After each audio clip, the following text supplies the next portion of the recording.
बिस्मिल्लाहिर्रहमानिर्रहीम। अस्सलाम वालेकुम। आज हम बना रहे हैं करेला गोश्त, जिसके अज्जा ये हैं। आधा किलो मैंने चिकन ली है, आधा किलो मैंने ले लिए हैं करेला, जिसको मैंने धो के कटिंग कर ली है। 2 बड़ी प्याज, 2 बड़े मैंने लिए हैं टमाटर, अदरक, लहसुन, सब्ज़ मिर्च और खुश्क धनिया का मैंने पेस्ट बना लेना है। फिर आगे हम बताते हैं। इधर मैंने हांडी ले ली है, इसमें कुकिंग ऑयल डाल के करेले को फ्राई करते हैं। ये देखें ऑयल गर्म हो चुका है। अब हम इसमें शामिल कर देंगे करेले।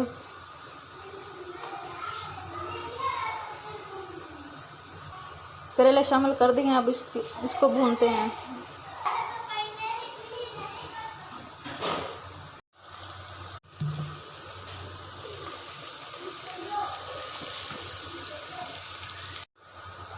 ये देखें मैंने प्याज, टमाटर और की कटिंग कर ली है। इधर 4 चीज़ों का मिक्सचर तैयार है। खुश्क धनिया, लहसुन, अदरक, सब्ज़ मिर्च। इधर फ्राई हो रहे हैं करेले। ये देखें माशाल्लाह करेले अच्छे से फ्राई हो गए हैं। अब हम इसको बाहर निकाल लेते हैं। मैंने करेले निकाल लिए हैं। अब इस बचे हुए कुकिंग ऑयल में हम डाल देंगे प्याज। प्याज डाल दिए हैं, ये ब्राउन हो जाएं फिर हम इसमें बाकी मसाला शामिल कर देंगे। 2-3 मिनट हो गए हैं इसको फ्राई करते हुए प्याज को। अब हम इसमें शामिल कर देंगे अदरक, लहसुन, सब्ज़ मिर्च और धनिया का पेस्ट। इसको अच्छे से भून लेते हैं।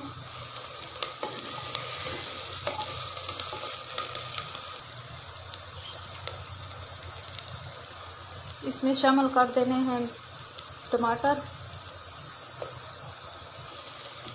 इसको भून लेते हैं। इसमें शामिल कर देते हैं आधा चम्मच नमक। इसमें शामिल कर देंगे हल्दी आधा चम्मच सुर्ख लाल मिर्च, 2 चम्मच डाल देनी है दही। इसको भून लेते हैं।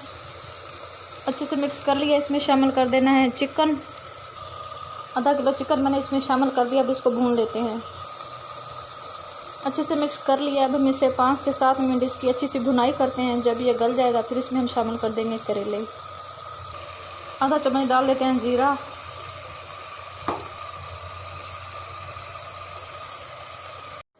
ये देखें माशाल्लाह मुझे 15 मिनट हो गए इसकी भुनाई करते हुए। गोश्त अच्छे से गल कर तैयार है। अब हम इसमें शामिल कर देंगे करेले। इसमें करेले शामिल कर दिए हैं। अब इसे तकरीबन 5 से 6 मिनट और भूनेंगे। ये देखें माशाल्लाह 7 से 8 मिनट हो गए हैं। मुझे करेला डालकर हल्की आंच पे इसको रख दिया था। ये देखें मज़ेदार करेला और चिकन बनकर तैयार है।